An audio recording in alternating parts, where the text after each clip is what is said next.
Daniel, the Dwarf. Once upon a time, a couple had a baby boy whom they named Daniel. The baby came as a surprise to his parents because when he was born, he was no bigger than a thumb.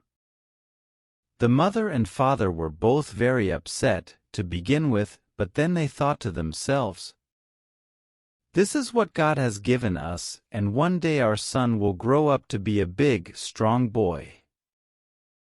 They were worried, but they were determined to love and care for him.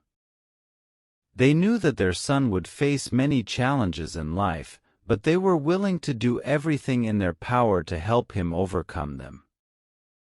But the years passed and Daniel did not grow at all. He remained as little as a thumb, and his parents were both proud of and ashamed of him. Every evening at dinner, the mother would set a place at the table for her son. She would place a tiny plate in front of him and fill it with a teaspoonful of soup. Daniel also had a tiny cup which his mother filled with 2 drops of water. Everything was fine when the family was at home, but the mother and father were ashamed of their son, thinking that if anybody saw him they would tease the young boy. So they kept him indoors, always hidden from view. Many more years passed, and eventually Daniel celebrated his 18th birthday. He was still as little as a thumb, but his voice had grown very deep and loud. If anybody was ever to hear their son speak, they would think it was the voice of a giant man. Daniel was a very sad young man because he had no friends and had to spend all of his time hiding inside his parents' house. One day, Daniel's father was getting ready to go to the market in the next town. The old man planned on spending the night in a hotel because he would not be able to make the journey there and back before nightfall. Daniel requested his father to take him along on the journey, but his father looked very anxious at the idea. "We never took you out until this day, and I am not sure I can do it now," he said. "How can I protect you and hide you from other people?" "It will be easy," answered Daniel, in his deep, booming voice. "You can keep me in your pocket and nobody will ever know I am there. You can make a little hole in the material so I can breathe and so that I can see what is going on and enjoy all the new sights of the world."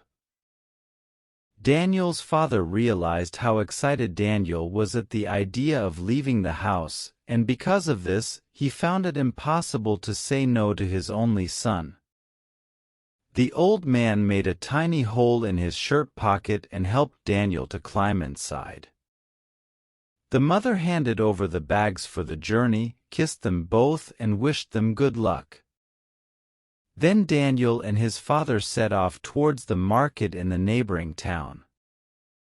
After traveling all day, Daniel and his father came to the hotel by the side of the road.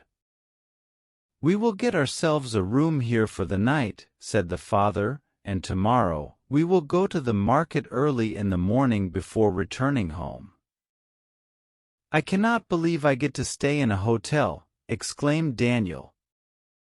The young man was very excited because he had seen so much on his journey already, and he had never slept anywhere apart from his home.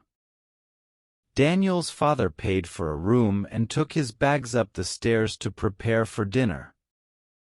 After the old man had unpacked and washed, and with Daniel still hidden in his pocket, he went down to the dining room in the hope that he might also sneak some food for his little son. Then something quite unexpected happened. Just as all the guests had seated themselves for dinner, a group of thieves entered the hotel. The mean-looking men, 3 in all, pointed guns and gave orders that every man and woman should surrender their money and any valuables they possessed. All of the guests were very scared, including Daniel's father, but they did as they were told and began reaching for their wallets and jewelry, placing them on the tables to be collected by the thieves. Suddenly, there was a very loud and very deep voice from out of nowhere. "Drop your guns," commanded the voice. "I am coming in there, and I am going to catch you and give you over to the police." Nobody knew where the voice was coming from. The thieves looked all around the dining room but could not find a soul. Then the voice came again, even louder this time. "I will make you pay for your wicked ways.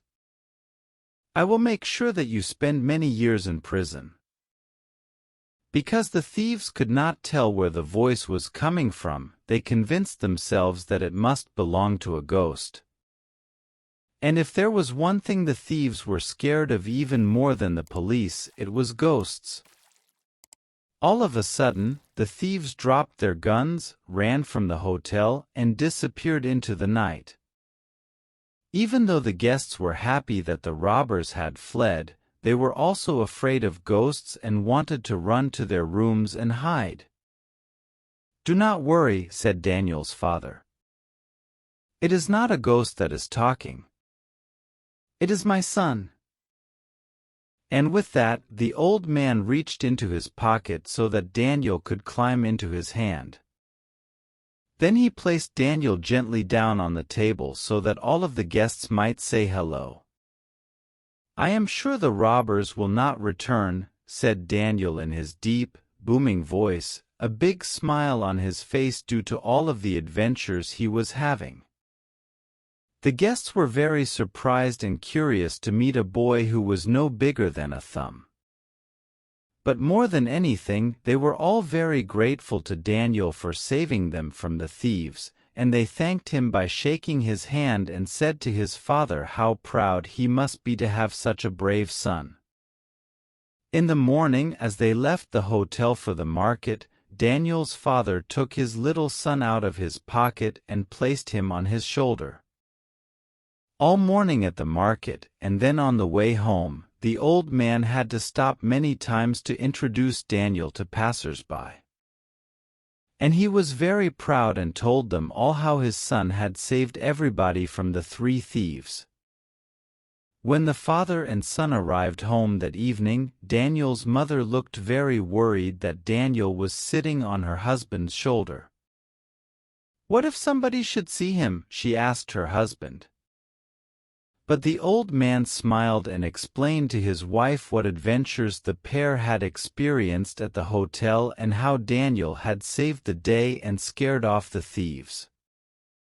"It has been a great mistake to be ashamed of our son.